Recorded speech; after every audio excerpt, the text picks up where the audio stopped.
Hey everybody, thanks for watching our YouTube channel. We're constantly updating it with new content and never seen before content. So if you want to get the latest from Harvest, hit the subscribe button. I think historians looking back in our time, if we have another 100 years, would have to say that we were a culture that was obsessed with sex. But having said that, let's also understand that sex is not sinful in and of itself. Don't forget, God created sex. But why? Some would say, well, Christians believe that sex is merely for procreation. That's the only purpose of it, childbearing, basically. But that is not actually what the Bible teaches. God has given us this wonderful expression of our love to be made within the safety of a marriage relationship. Any other variation on that is wrong, and suddenly it will become sinful.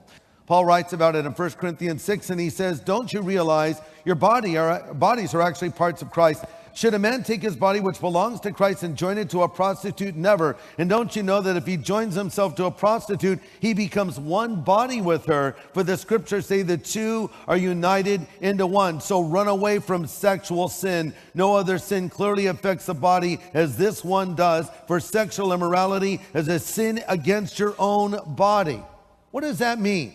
How is it that we can be hurt by this? Because some might say, oh, well, it was just a one-night fling. You know, it didn't mean anything to me, but that is not what the Bible teaches. The Bible teaches it hurts you.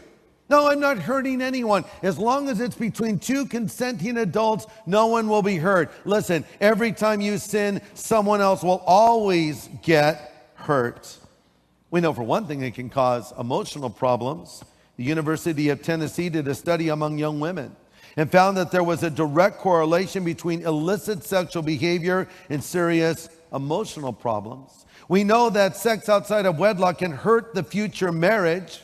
The University of Oregon studied young men and found that those who engage in premarital relations make poor marital risks. And yet we celebrate people today that do this.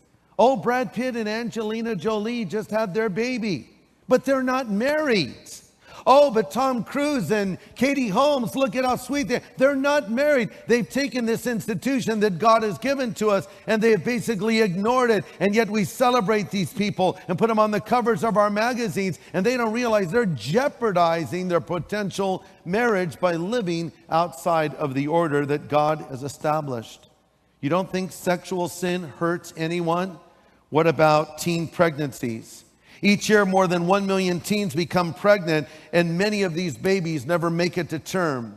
One out of every 5 abortions performed on a woman under the age of 20 ends in abortion. That wasn't right. Let me say it again. 1 out of every 5 abortions, I'm sorry, I'll actually read what I wrote, and it'll make more sense. 1 out of every 5 abortions is performed on a woman under the age of 20, and 4 out of every teenage pregnancies ends in abortions. So that makes sense now, right? Okay, so you get the idea of how bad this is. So it doesn't hurt anyone. What about that innocent baby that is murdered? Sexual sin doesn't hurt anybody. What about AIDS and venereal disease? Did you know that AIDS is a leading killer of Americans between the ages of 25 and 44? And 25% of all HIV infections are found in people under the age of 22. And then we have the sexually transmitted diseases like syphilis, herpes, gonorrhea, and AIDS, reaching epidemic proportions. And this is why God warns us, don't do this.